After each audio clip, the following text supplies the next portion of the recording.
कहला। जब भी आपको या हम सभी को, मैं सबके लिए, अपने लिए भी, सबके लिए कह रहा हूं, जब भी अपने को जानना हो कि हम कैसे, तो किसी दूसरे से न पूछिएगा। किसी दूसरे से पूछिएगा तो हो सकता है कि अगला चापलूसी के कारण कह दे नहीं अरे आपके जैसा तो कोई है ही नहीं। हम कैसे हैं ये जानना हो तो कहीं किनारे बैठकर अपने मन से पूछिएगा कि ये मन ये बता दो हम कैसे हैं। तो मन के पास एक पैसे का घूस नहीं, और मन किसी की चापलूसी भी नहीं करता है, वो तो सीधा शीशा दिखा देता है कि देख लो। तोरा मन दर्पण कहलाए रे, तोरा मन दर्पण कहलाए। भले बुरे सारे कर्मों को, भले बुरे सारे कर्मों को देखे और दिखाए, तोरा मन दर्पण कहलाए, तोरा मन दर्पण कहलाए रे, तोरा मन दर्पण कहलाए रे, तोरा मन दर्पण कहलाए। ओ मन ही देवता मन ही ईश्वर, मन से बड़ा न कोई। मन ही देवता मन ही ईश्वर, मन से बड़ा न कोई। मन उजियारा जब जब फैले, जग उजियारा होई।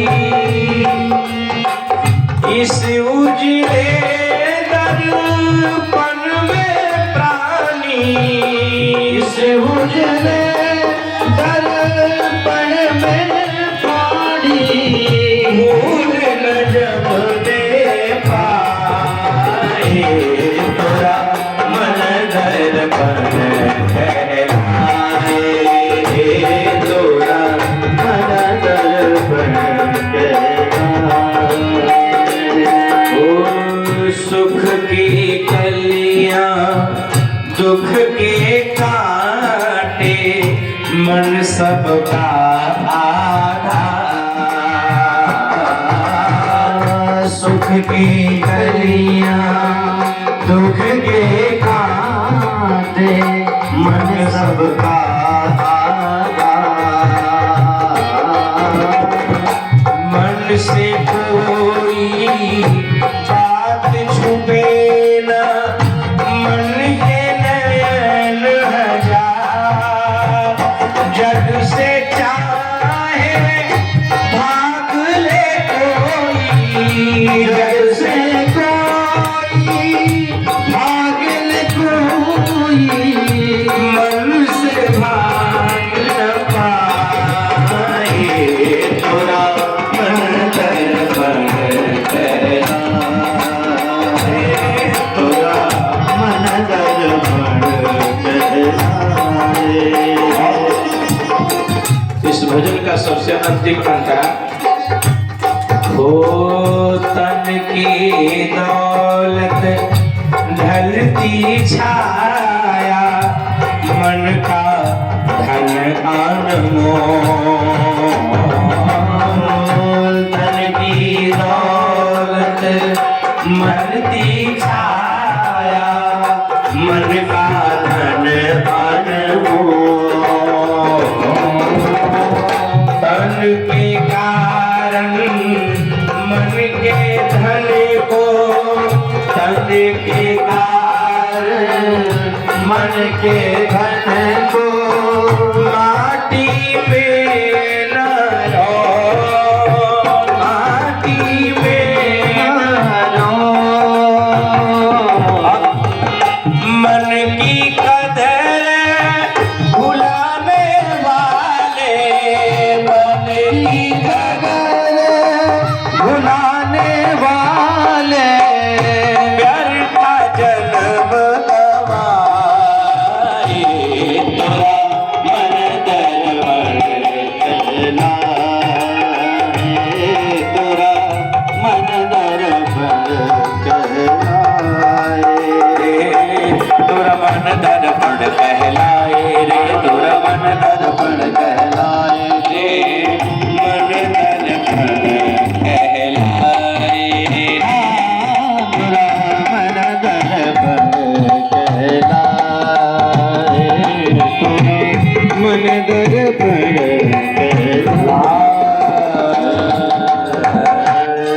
बोले वृंदावन बिहारी लाल की।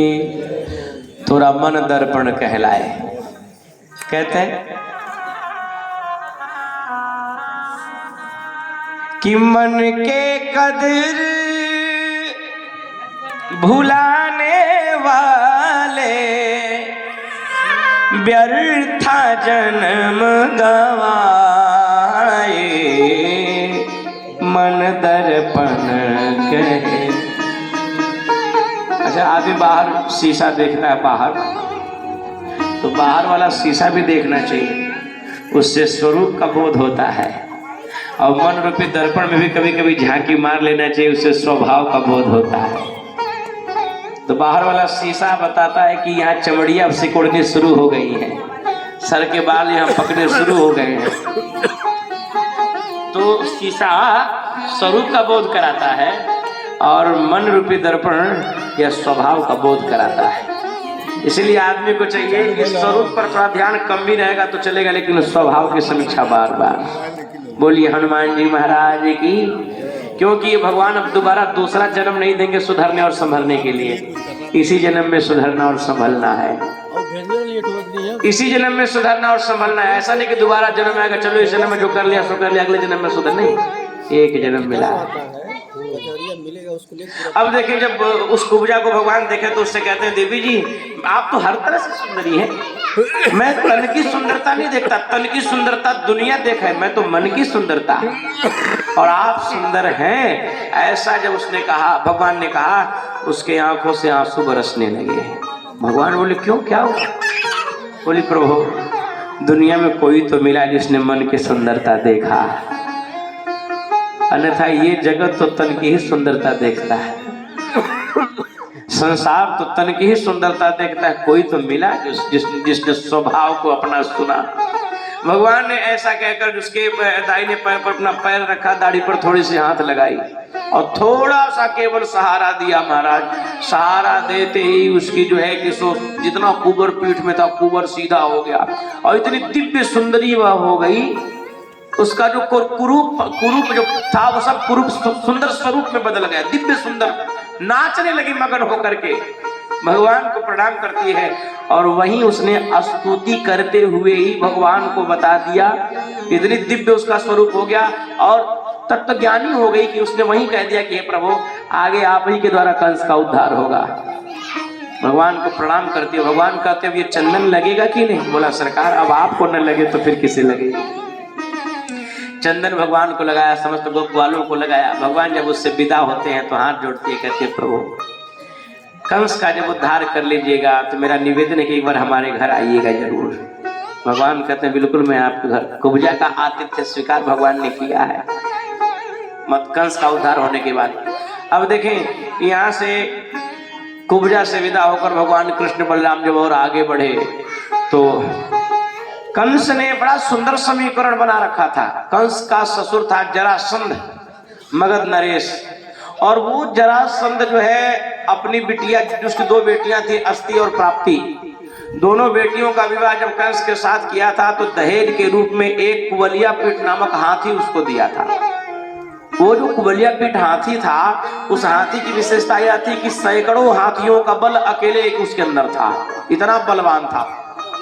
तो कंस ने महावत को बोल दिया था कि कृष्ण बलराम जैसे ही मथुरा नगर में प्रवेश करें तो सबसे पहले तुम ही हाथी लेकर आगे खड़ा रहना, और जैसे वो दोनों अंदर आने का प्रयत्न करें हाथी को उनके ऊपर छोड़ देना युद्ध करने के लिए।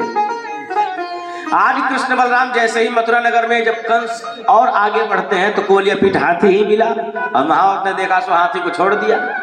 अब हाथी चल दिया कृष्ण बलराम को मारने के लिए। भगवान कृष्ण दौड़ पड़े, दाऊ जी ने हाथ पकड़ लिया, बोला भैया हाथी से तो वही लड़ सकता है जिसके पास हाथियों जैसा बल हो, तुम किनारे खड़े तमाशा देखो, मैं करता हूँ काम इनका तमाम। और बलराम जी लड़ते लड़ते उस हाथी को उठा करके सूंड पकड़ करके नचाए फेंके, धरती पर गिरा, गिरते ही गोविंद आए नमो नमः। भगवान के लिए कुछ भी असमर्थ नहीं है, इंसान के लिए तो हर चीज असमर्थ है, भगवान के लिए तो कुछ भी नहीं। चमत्कार इसी धरती पर होते हैं। अभी आपने राम भद्राचार्य जी का नाम सुना होगा। पूज्य श्री राम भद्राचार्य जी महाराज जो बागेश्वर सरकार के गुरु जी हैं, दोनों आंखों से अंधे हैं। अभी तक 22 भाषाओं का उनको ज्ञान है, 80 ग्रंथों की रचना, 3 बार गोल्ड मेडलिस्ट रहे हैं और पीएचडी उन्होंने व्याकरण से किया है। उसके बाद पद्म विभूषण सम्मान से भी सम्मानित है। एक अंधा व्यक्ति, सोचने वाली बात है, दोनों आंख रहने के बाद भी हम लोग उपलब्धि जीवन में नहीं प्राप्त कर पाते हैं और समस्या गनाते हैं। और ऐसा नहीं है कि रामभद्राचार्य जी के जीवन बड़ा सुख में, बड़ा अच्छे घराने में जन्म हुआ। उनका जब जन्म हुआ, जब अंधे हुए ना, तो गांव के लोग कहते थे कि इनका लड़का तो भीख है मंगी है। उनकी माँ से लोग कहते थे कि तुम्हारा लड़का भीख है मंगी है, अंधा भाई है, तो क्या करिए, ट्रेन ट्रेन में घूम के भीख मंगी है। लेकिन ये बात उनकी माँ को बड़ा लगता था और उनकी माता कहती थी नहीं, हमारा बबुआ भीख न मंगी, हमारा बबुआ तो राजा हुई है। और लोग कहते थे भीख मंगी है। और उन्होंने पढ़ाई शुरू किया और अंधों के विद्यालय में जिस प्रकार वो लोग पढ़ने जाते हैं, उस प्रकार उस पढ़ाई से प्रथमा से लेकर के पीएचडी तक उन्होंने किया। और प्रत्येक में आप गूगल कर लेंगे, इसमें तो नेट का जमाना है, सब क्लियर एकदम साफ हो जाएगा। सारी डिग्रियां उनकी होल्डर डिग्रियां नहीं है, सारी क्लास जो भी उन्होंने पढ़ा। और उनके इसमें 3 यूनिवर्सिटियां उनके चल रहे हैं। 3 यूनिवर्सिटियां, मूकों के बधिरों के लिए अलग, बालिकाओं के लिए अलग, सर्वसामान्य के लिए अलग, चित्रकूट में। दोनों आंखों से अंधा व्यक्ति, विश्व की 22 भाषाओं का ज्ञान, वाल्मीकि रामायण, तुलसी रामायण, सब कुछ कंठस्थ। सोचने वाली बात है। तो चमत्कार इसी धरती पर होता है भैया। अरे भगवान की कृपा, वो तो भगवान कन्हैया थे, वो तो भगवान कृष्ण थे, परमात्मा थे, उनका क्या पूछना। अभी ऐसे धरती पर ही सब चमत्कार पड़ा हुआ है। बलराम जी महाराज कोलिया पीठ हाथी को उठाए, बहाए धरती पर गिरा, जैसे गिरा तैसे भूकंप आ गया, मर गया।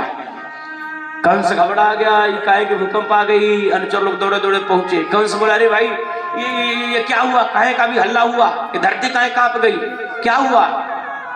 अनुचर आए, बोले महाराज वही हुआ जो कुछ देर बाद अब आपका होने वाला है, कुछ देर बाद आपके साथ भी ऐसा ही। कंस घबराया। इसके बाद भगवान कृष्ण बलराम जब और आगे बढ़ते हैं ना, तो एक बड़ा सुंदर यज्ञशाला बना हुआ था। उस यज्ञ में परशुराम जी का दिया हुआ धनुष रखा हुआ था। उस धनुष के टूटने से भी कंस के मृत्यु का रहस्य छुपा हुआ था। और कंस ने बड़ा घनघोर पहरा वहां लगाया था कि देखना वहां कोई वहां तक जा न पाए। लेकिन कृष्ण बलराम जैसे ही आए, मुष्टि प्रहार हनत सब भागे। एक एक मुका जैसे दिया, सब इधर उधर ढिमलाते चले गए। और जिस प्रकार एक छोटा सा बालक कुकुर मुत्ते को लात मारता है, वो ढह जाता है, भगवान का ऐसे धनुष को उठाया, नचाया, खंड खंड हो गया।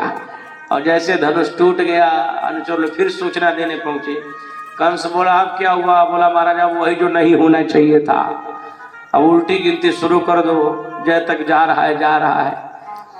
कंस को तो भगवान से इतनी नफरत की, हर समय उसे हर जगह कृष्ण ही कृष्ण, जो आवे सो कृष्ण का समाचार, जो आवे सो कृष्ण का खबर। अब कृष्ण भगवान उसके मन में इतने बैठ गए थे कि हर काले वस्तु में भगवान को देखने लगा। बादल में भी कृष्ण, यहाँ तक कि भोजन करे तो दाल में जो जीरा दिखाई दे उसमें भी उसको कन्हैया, थाली उठाकर फेंक दे। सोए स्वप्न देख रहा है तो काला नाग दिखाई दे रहा है, नाग में कन्हैया। पूज्य पास सुखदेव भगवान कहते हैं परीक्षित जी है तो राक्षस, परंतु वृत्ति देखिए, वृत्ति कितनी ऊंची है कि हर क्षण भगवान का दर्शन कर रहा है।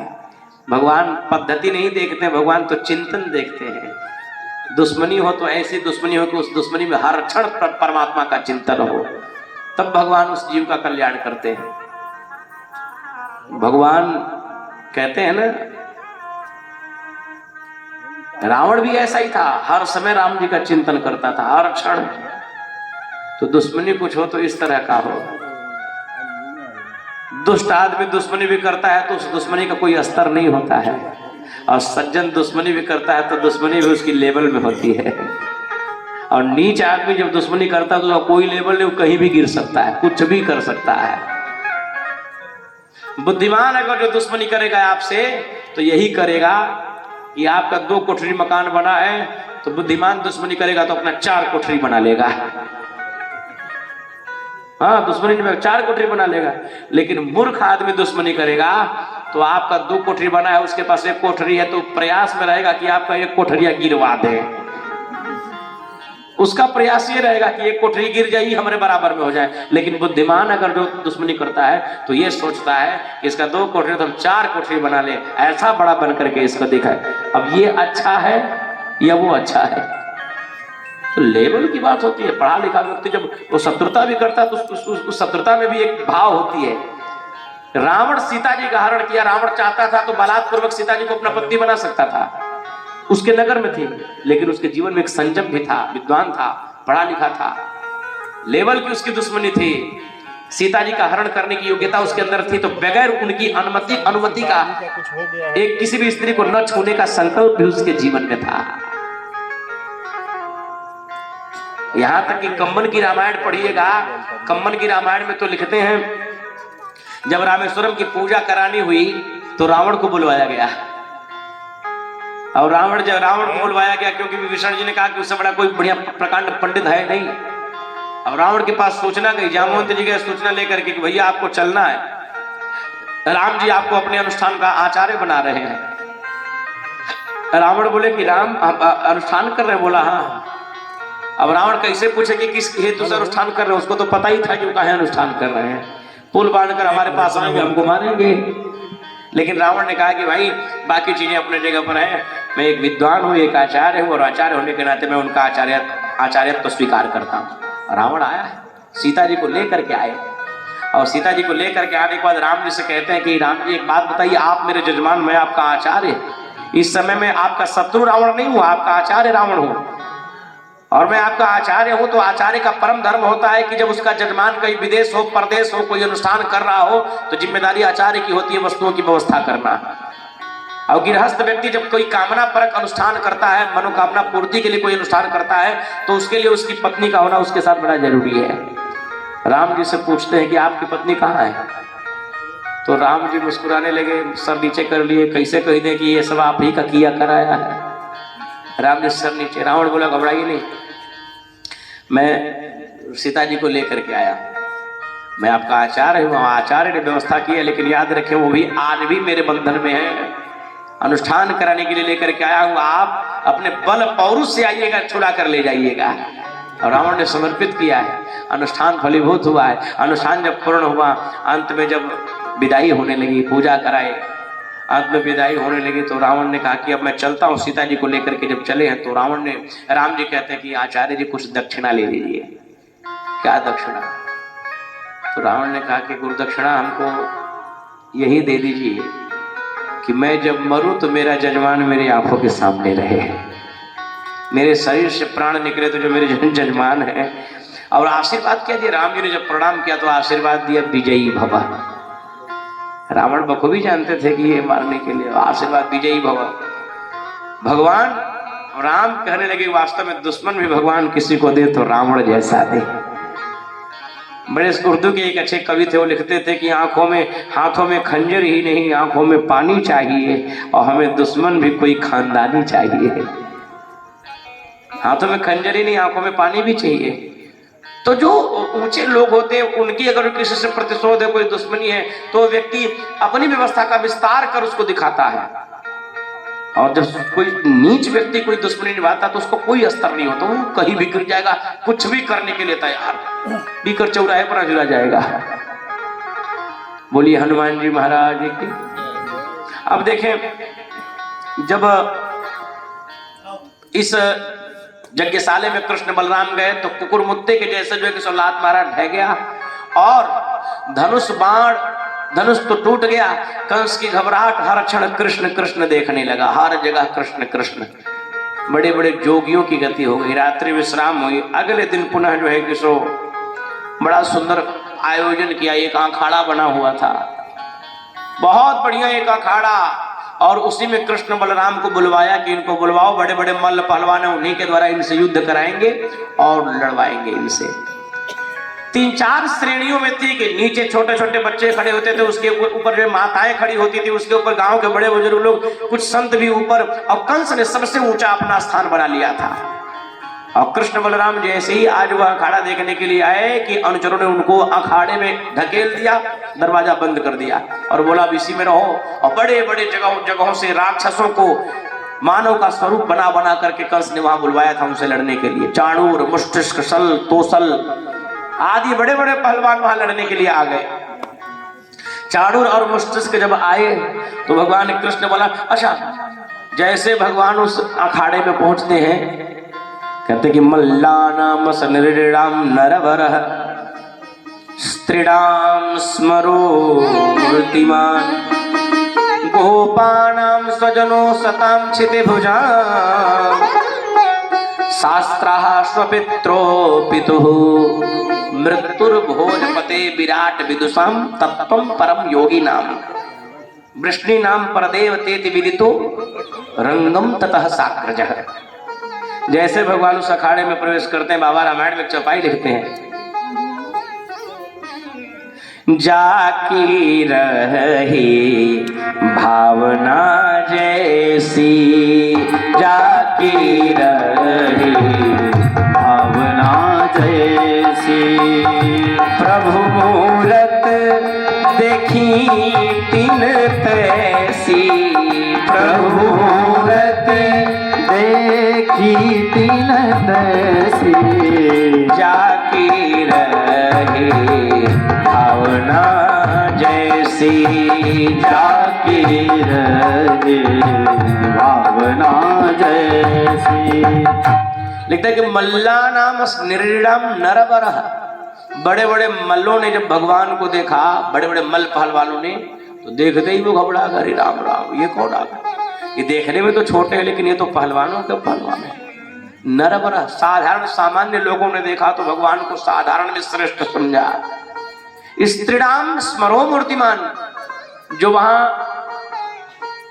गोपियां थी, गोप्य कामात भयात कंसो, जो गोपियां थी उन गोपियों ने भगवान को मूर्तिमान कामत देव के रूप में देखा। जो माताएं वहां खड़ी थी, वे माताएं भगवान को देख रही हैं तो कंस को कोस रही है, पापी को थोड़ा भी शर्म नहीं, छोटे छोटे बच्चों से, इन पहलवानों से लड़वाता है। उन्होंने भगवान को अपने बालक के जैसा देखा। बड़े बड़े ऋषि महर्षि भी कुछ खड़े थे, भगवान को तत्वम परम योगी नाम, योगियों ने परम तत्व में देखा। भगवान श्री कृष्ण के जो ग्वाल बाल मित्र अगल बगल खड़े थे, तो ग्वाल बाल जाने सका, कंस जाने काल और ग्वाल बाल जाने सका, एक नंदलाल की अनेक रूप देखिए, एक भगवान के अनेक रूप। भाई अपनी अपनी दृष्टि है, आंखों पर दूरबीन जैसा लगेगा दुनिया वैसे ही दिखाई देगी। आंखों पर दोष का दूरबीन लगाइएगा, सब में दोष दिखेगा। आंखों पर अच्छाई का दूरबीन लगेगा, सब में अच्छाई दिखेगी। ऐसे ही जैसे जिस प्रकृति के लोग थे, भगवान को उसी प्रकार से देख रहे थे। और ये स्वाभाविक है कि जो व्यक्ति जैसा होता है वह अगले को भी वैसा ही समझता है। एक चोर जो है साधु पुरुष को भी चोर ही समझता है, और एक साधु पुरुष की विशेषता है कि चोर के अंदर भी सज्जनता ढूंढता है। दृष्टि की बात। आज इन लोगों ने भगवान को जब देखा, भगवान जब गए तो चाणूर मस्तिष्क के सामने आए तो भगवान प्रणाम करते हैं कि मामा जी, अरे हम लोग छोटे छोटे बालक। चाणूर ने कहा, अरे आओ कृष्ण, आओ बलराम, बड़ा नाम सुना है हमने तुम्हारा। हमारे गोकुल वृंदावन से जितने राक्षस भेजे गए सबको तुम दोनों ने खेल ही खेल में मार दिया, चले आए लड़ने के लिए। भगवान कहते न बालुन किशोरस्त्वं बलश्च बलिनांबरा। भगवान कहे कि भैया हम तो छोटे छोटे बालक हैं। तो चाणूर ने कहा न बालो न किशोरस्त्वं, अरे न तो तुम बालक हो न किशोर हो। बलश्च बलिनांबरा, तुम तो पहलवानों के पहलवान हो। क्या छोटे बनते हो, साधारण बनते हो? गोकुल वृंदावन में जितने यहाँ से राक्षस भेजे गए सबको तुमने मार दिया, और आज छोटा साधारण बनते हो तुम। भगवान बोले मामा जी क्षमा करना, हम और दाऊ भैया किसी को मारे नहीं हैं। यहाँ से जितने राक्षस गए सब मरे मराए गए थे। हम और दाऊ भैया केवल इतना काम किए, उठा कर जमुना जी में फेंके, उठाए और जमुना जी में बहा दिए, गोविंदाई न बोलो। तो बोला आओ लड़ो, युद्ध शुरू हो गई। चाणूर से भगवान कृष्ण लड़ रहे हैं, मस्तिष्क से बलराम जी लड़ रहे हैं। उठा करके भगवान कृष्ण ने जैसे धोबिया पाट एक दाव लगाई, गिरते ही उसके जो है कि सब प्राण पखेरु उड़ गए। मस्तिष्क ऐसा पहलवान था कि लड़ते लड़ते एक मुक्का जिसको युद्ध में सर पर मार देता था वो दोबारा उठता नहीं था। लेकिन बलराम जी ने कहा ये मस्तिष्क है तो हम भी बलराम हैं, एक बार अपनी शक्ति दिखा दे। और दाऊ जी ने जैसे ही उसके सर पर अपना मुक्का दिया, सर दो आधा हो गया। उसके बाद आते गए और खेल ही खेल में भगवान सबका अंत करते चले जाते हैं। भगवान कृष्ण दाऊ भैया से कहे भैया आनंद नहीं आ रहा है, मेरे योग्य का पहलवान नहीं मिल रहा है, ये तो आप ही से जो है आप ही लोगों के लिए काफी, आप ही लोगों का हाल चाल लीजिए और थोड़ा मैं मामा जी का हाल चाल लेता हूँ।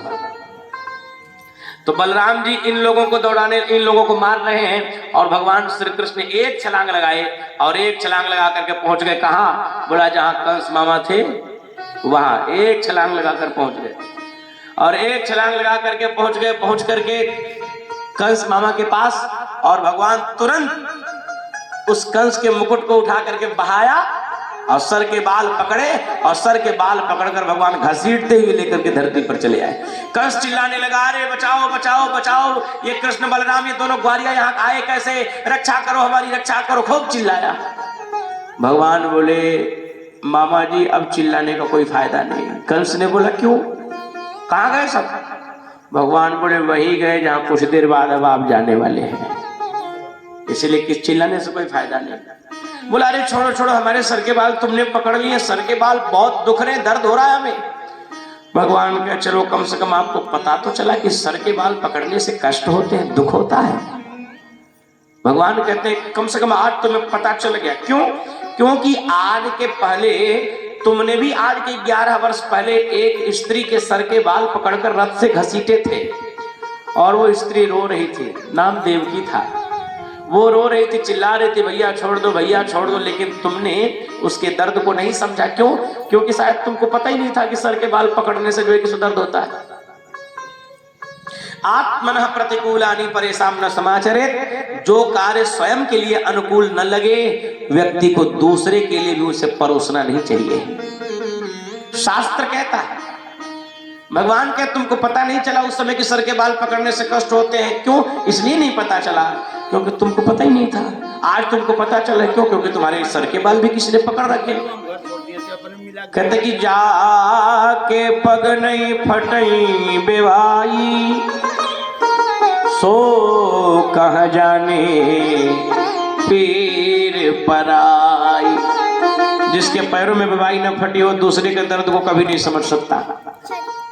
और भगवान ने किया क्या? देखते ही देखते कंस महाराज को पटक कर उनके वक्षस्थल पर चढ़ गए और चढ़ने के बाद कंस ने बोला अब करूं क्या?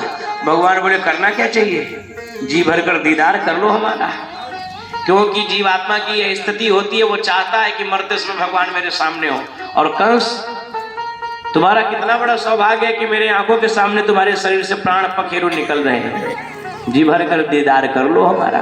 भगवान को देखने लगा। देखते देखते भगवान के मारने से पहले ही उसके शरीर से प्राण निकल करके भगवान के चरणों में विलीन हो जाता है। भगवान उस मृत शरीर को जैसे मुष्टिका प्रहार कर उसके वक्षस्थल पर 2 बार प्रहार करते हैं कि बस उसी समय एक ही साथ गोविंदाय नमो नमः बोलिए श्याम रामचंद्र की, बोलिए कृष्णचंद्र भगवान की। कंस की लीला हो गई, गोविंदाय नमो नमः, सीताराम। कंस महाराज तो चल दिए।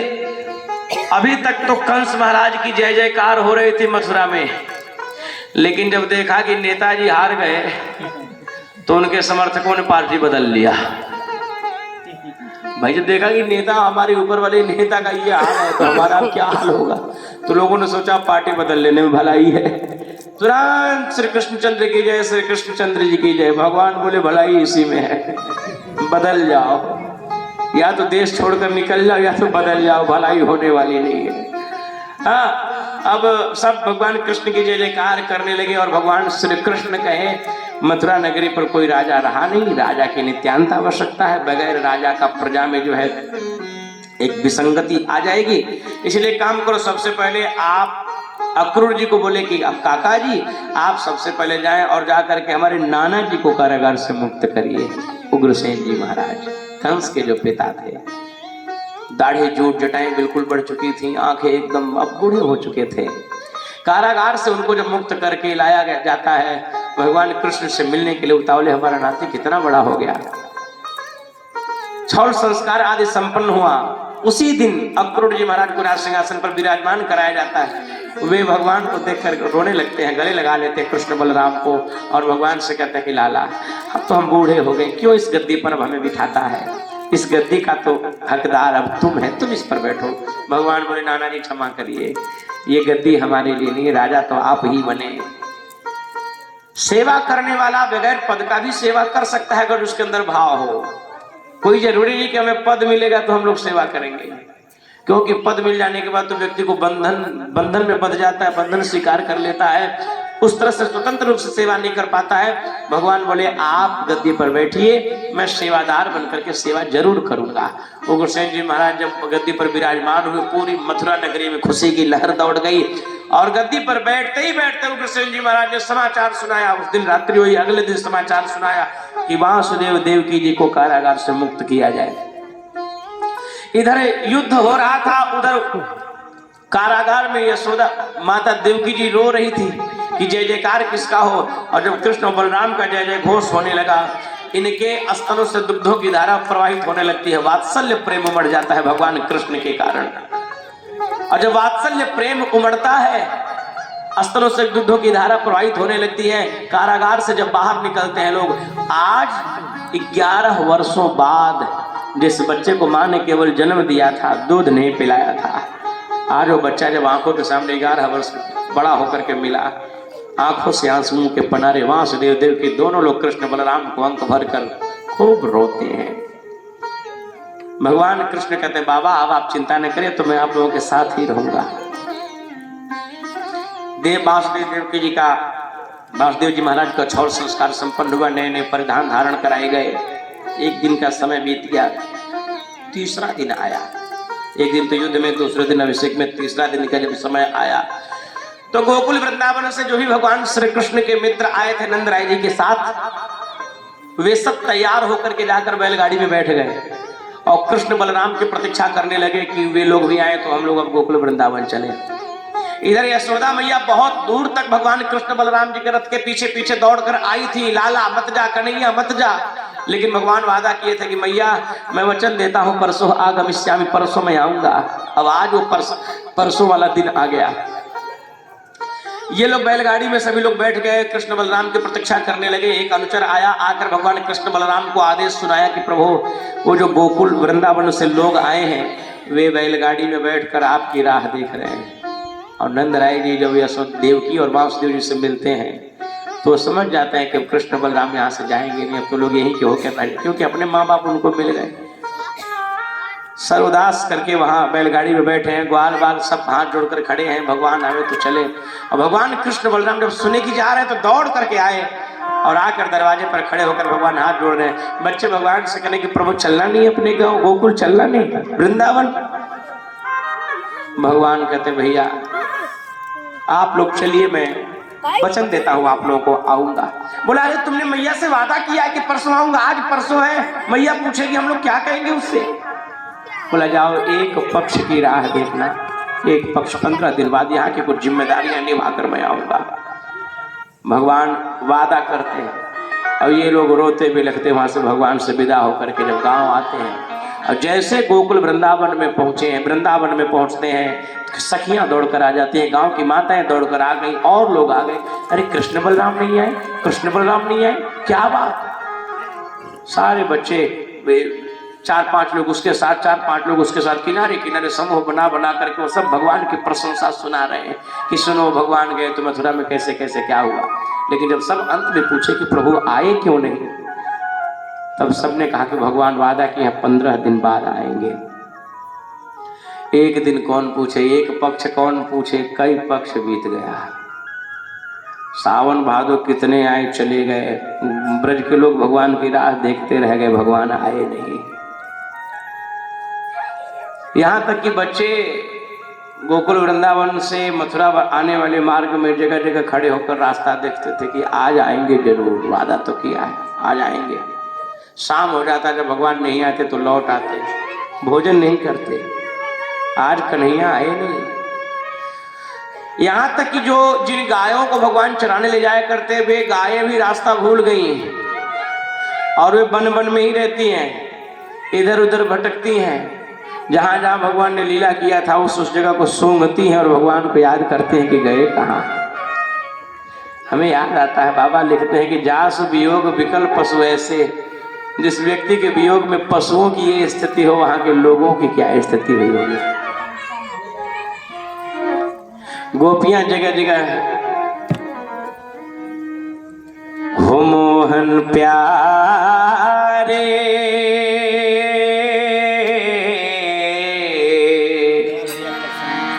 रे अखियां मिलने को तरसी, सावन भादो सी बरसी, हरदम तुम्हें पुकारे मन हो। मोहन प्यारे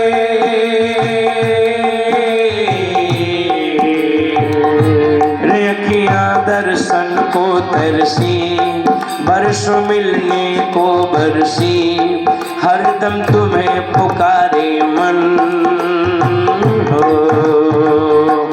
मोहन प्यारे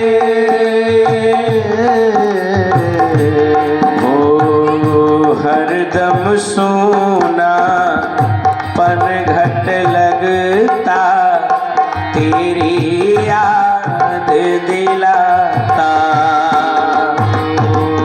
हरदम सोना पन घट लगता, तेरी याद दिलाता। जब मैं जल भरने को जाऊं, अखियां अपनी भर ले आऊं। जब मैं जल भरने को जाऊं, अखियां अपनी भर ले आऊं। कैसे समझाऊं मैं पागल मन को। मोहन प्यारे रेखियां दर्शन को तरसी, सावन भादो सी बरसी, हरदम तुम्हें पुकारे मन हो। मोहन प्यारे। और नए वर्जन में हमारे ब्रज के रसिक संतजन कहते हैं, सावन चला गया तू हमको भुला गया, सावन चला गया वो हमको भुला गया। ओ छलिया रे तू चला गया रे कन्हैया, तू चला गया, हमको भुला गया रे कन्हैया, हमको भुला गया। सावन चला गया तू हमको भुला गया, सावन चला गया तू हमको भुला गया। ओ छलिया रे तू चला गया रे कन्हैया, तू चला गया, तू तो चला गया रे कन्हैया, तू तो चला गया। और इस मन में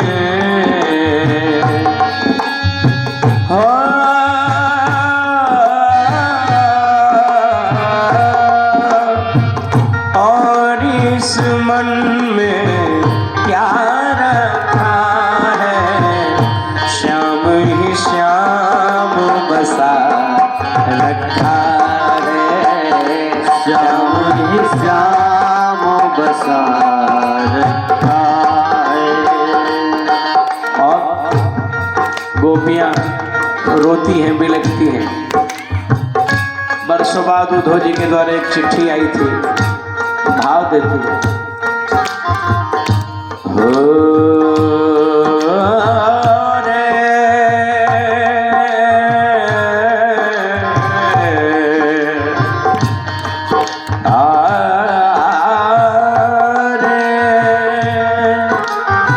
बाती पढ़कर राधा रोवे, बाती पढ़कर राधा रोवे, बरस दोनों नैन की मानो जमुना में बाढ़ आ गई, मानो जमुना में बाढ़ आ गई। और ब्रज की गोपांगनाएं कहते हैं कि प्रभु हमरी अठरिया पर आजा रे समरिया, हमरी अठरिया पे आजा रे समरिया, देखा देखी तनिक हमरी अठरिया पे आजा समरिया, हमरे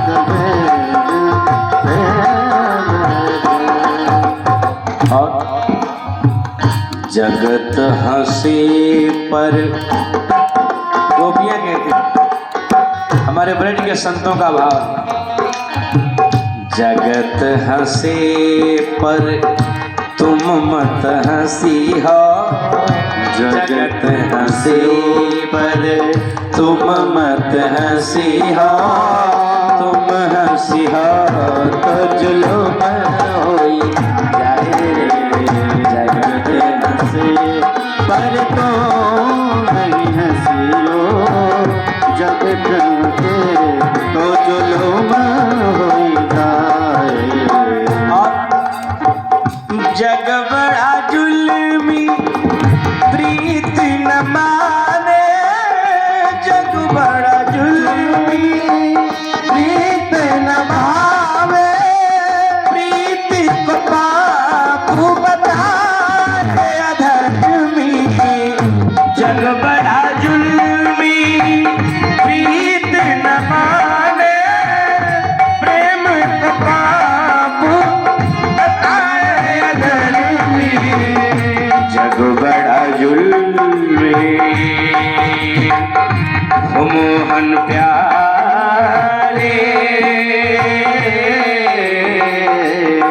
किया दर्शन को तरसे, सावन भादों से बरसे, हरदम तुम्हें पुकारे मन गोकुल में। भगवान वादा करके गए थे परसों आएंगे, बरसों का